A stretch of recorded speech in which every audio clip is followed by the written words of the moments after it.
Good afternoon, Terrell County Schools family. I send this message to provide some additional information as we have now completed our first week since we have reopened on January 4th.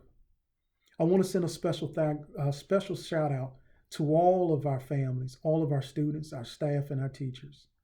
There is no way, as I stated before, and you're going to hear me say it several times moving forward, that we could have reopened school this week without the dedication of those individuals. Many of our employees have worked during Christmas. Many of our employees have worked during Thanksgiving. Many of our employees have worked during their birthdays and other family celebrations because they know how important it is for us to make sure that we have what our kids need when they return. All of us, I had communicated all through Christmas, Thanksgiving with individuals in our district as they were asking questions and we were still trying to troubleshoot. And I actually implored a lot of them, look, we got to take a day to shut this off. And we truthfully did shut it off for a couple of days. But by shutting it off, all we really did was just jotted down our questions for the next day on a piece of paper. But that's where our dedication is, to make sure that we have a safe return for all of our students and our families and our staff members here in Terrell. I want our families to continue to be flexible with us. Our principals have kind of adopted the unofficial mantra of grace and mercy. That's what we need during this time. We need grace and mercy as we're looking at items and things in our school system that we're going to have to tweak to make sure that it's continuing to be a safe process for all. We ask that our parents and our faculty and our staff, just anybody, stakeholders, continue to share with us when you see things. We've planned, we've looked, we've seen things, and as I said, if we step back and watch the gears move, you're guaranteed to find something that you thought was going to work that may not work. The information that you've provided us has allowed us to tweak some things. Quite honestly, it's allowed us to throw out some things that we thought were going to work, but it just didn't work. That's what a family does.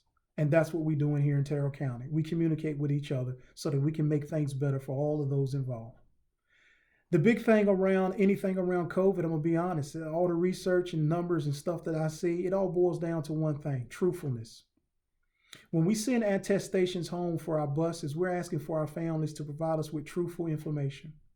We're asking for our staff members, our community members, and all to be truthful with us if they've been in contact with individuals who are tested positive for COVID-19.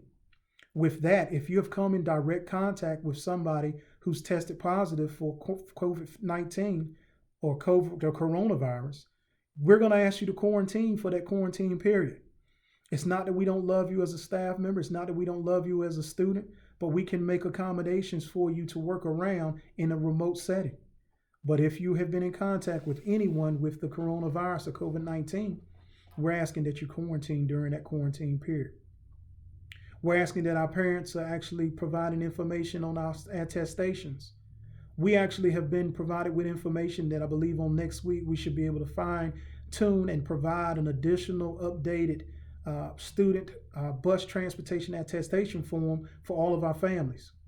That attestation form should be provided for each child before they enter the bus every day. I want to give a big special shout out to all of our bus drivers, as I know several of you have been checking the temperatures and asking the questions of our family members, of our students, before they enter the bus. Families, you can make this process go even smoother if you provide your child with that form every day if they're riding the bus. The attestations are technically not used for entry into the building, as state law and state regulation requires that we check every person's temperature and ask them a series of questions before they enter the building. So as your child provides an attestation to get on the bus, please know that they still have to go through another checkpoint, and our staff members too, before they can enter our buildings each day here in Terrell County Schools. I want to provide some additional information around our feeding program. I know that we have been able since March to ride and send our buses pretty much every day. Now that our buses are back on the road transporting our students that are operating on the A or B schedule, it's become a little bit harder for us to run our buses every day with meals as we look at putting individual staff members back on the bus, and just quite frankly, the additional cost with running 2 routes a day, one for students and one for food. For those that you were thinking, well, maybe we can put the food on the bus when the kids, when they leave and they go out in the morning. We've thought about that.